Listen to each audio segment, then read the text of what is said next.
గోవింద తిరుపతి వెంకటేశ్వర స్వామికి గోవిందుడనే పేరు ఎలా వచ్చింది? శ్రీనివాసుడు గోవిందుడు ఎలా అయ్యాడు? ఆ పేరంటే స్వామికి ఎందుకు అంత ప్రీతి? ఏడుకొండలవాడ వెంకటరమణ గోవింద అంటూ ఆర్తిగా కలియుగ ప్రత్యక్ష దైవం శ్రీనివాసుని పిలవడం పరిపాటి. అసలు శ్రీనివాసుని గోవింద అని పిలిస్తే పలుకుతాడంట. శ్రీనివాసునికి గోవిందనామం అంటే ఎంతో ఇష్టం. ఆ శ్రీనివాసుడు గోవిందుడు ఎలా అయ్యాడు? ఆ పేరంటే స్వామికి ఎందుకంత ప్రీతి?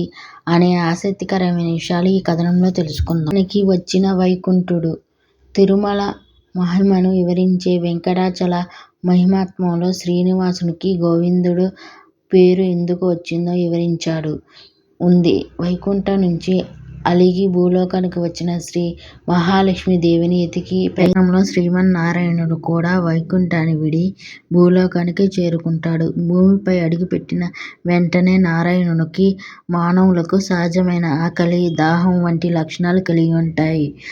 అగస్త్య మహర్షి ఆశ్రమానికి వెళ్ళిన శ్రీనివాసుడు. ఆకలి బాధతో ఉన్న శ్రీనివాసుడు అగస్త్య మహర్షి ఆశ్రమానికి వెళ్ళి మహర్షితో, మునీశ్వర, నేను ఒక ముఖ్యమైన పనిపై భూలోకానికి వచ్చాను. కలియుగంలో ముగిసే వరకు ఇక్కడే ఉండబోతున్నాను. ఆవు పాలు నాకు చాలా ఇష్టం. అన్నం రూపంలో అవి కూడా నాకు అవసరం. మీ ఆశ్రమంలో గోశాల ఉందని నాకు తెలుసు. మీరు నాకు ఒక ఆవును దానం ఇవ్వగలరా అని అడుగుతాడంట. గోదానం చేయడానికి అగస్త్య ముని పెట్టిన నిబంధన.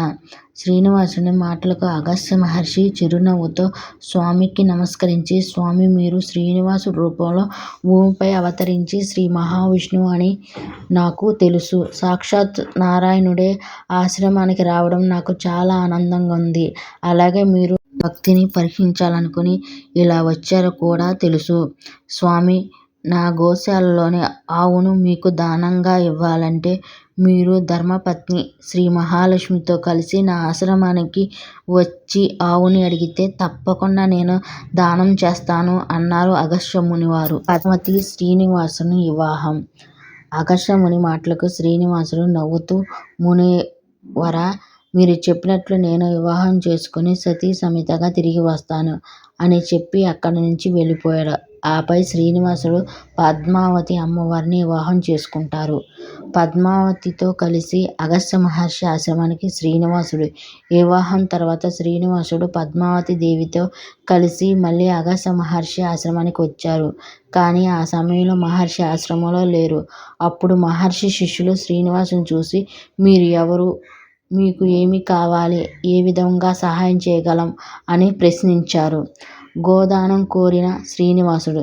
శిష్యుల మాటలకు శ్రీనివాసుడు, నేను శ్రీనివాసుని, ఈమె నా భార్య పద్మావతి. మీ గురువుగారు నాకు ఒక ఆవుని సతీ సమేతంగా కలిసి వస్తే దానంగా ఇస్తానని మాట ఇచ్చారు.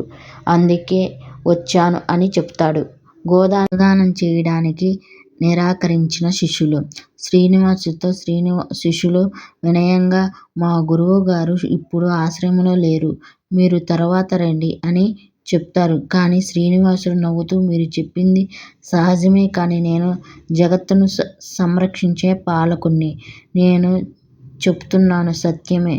మీరు నన్ను నమ్మవచ్చు. నేను మళ్ళీ రాలేకపోవచ్చు. కాబట్టి మీ గురువుగారు పై గౌరవంతో నాకు ఆవును ఇప్పుడే ఇవ్వండి అని అన్నాడు స్వామి. వీడిన శ్రీనివాసుడితో శిష్యులు వినయంగా, స్వామి, మీరు జగత్తు, కానీ మా గురువుగారి మాటకు మేము విలువ ఇస్తాం. ఆయన అనుమతి లేకుండా మేము ఏదీ చేయలేం. కాబట్టి మీకు గోదానం చేయడం కుదరదు అని చెప్తారు.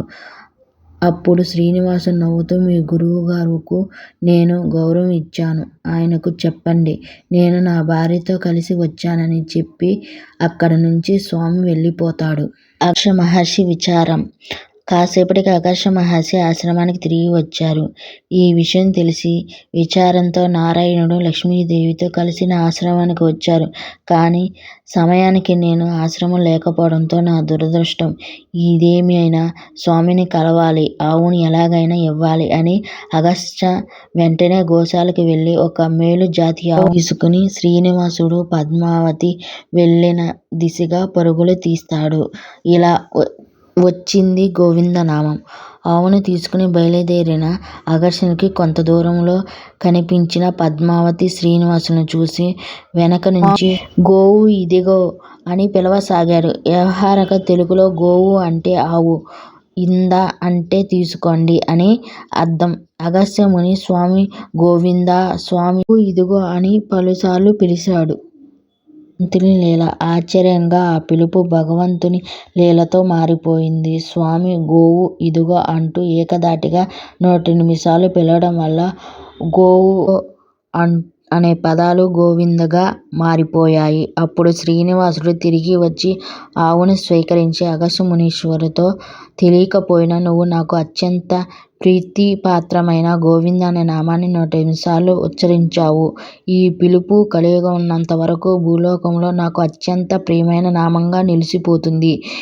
7 గిరులపై మందిరాన్ని నిర్మిస్తారు. నన్ను దర్శించేందుకు లక్షలాది మంది భక్తులు రాబోతున్నారు. వారు నన్ను గోవింద అనే నామంతోనే పిలుస్తారు. అది నీ ద్వారానే మొదలవుతుంది. గోవిందా గోవింద అనే ప్రేమతో నన్ను పిలిచే వారికి మోక్ష ప్రసాదిస్తాను అని శ్రీనివాసుడు అగస్త్యమునికి గోవిందనామం మహిమను వివరించాడు. ఇది గోవిందనామం గురించి ప్రచారంలో ఉన్న గాథ, భగవద్గాథ. ఈ కథనంలో శ్రీనివాసుడు అగస్త్యమునితో తనకు గోవింద నామం ఎంతో ప్రియమైనదని చెప్పినట్లుగా ఉంది కదా. అంటే శ్రీనివాసుడికి గోవింద నామం ఇంతకు ముందే ఉంది. ఇందుకు ఆధారం బొమ్మల పోతన్న రచించిన భాగవత కథను కూడా తెలుసుకుందాం. గోకులాన్ని రక్షించిన గోవర్ధనుడు. ద్వాపర యుగంలో ఒకసారి ఇంద్రుడు 7 పగలు 7 రాత్రులు రాళ్ల వర్షాన్ని కురిపిస్తాడు. అప్పుడు శ్రీకృష్ణుడు గోవర్ధన పర్వతాన్ని తన చిటికెడు వేళ్ల మీద గొడుగులాగా నిలిచి ఉంచి గోకులం జనాలను, ఆవులను, పశుపక్షులను కాపాడుతాడు. ఆనాటి గోవులను కాపాడినందుకు శ్రీకృష్ణుడు గోవింద అనే నామంతోనే కీర్తి పొందాడు. అదే తరువాత కలియుగంలో శ్రీనివాసుడికైన ఇష్టమైన నామంగా మారింది. తమ భక్తులు గోవింద అని పిలిస్తే చాలు వారి కోరికలు తీర్చే శ్రీనివాసునికి మనసారా నమస్కరిస్తూ గోవిందా గో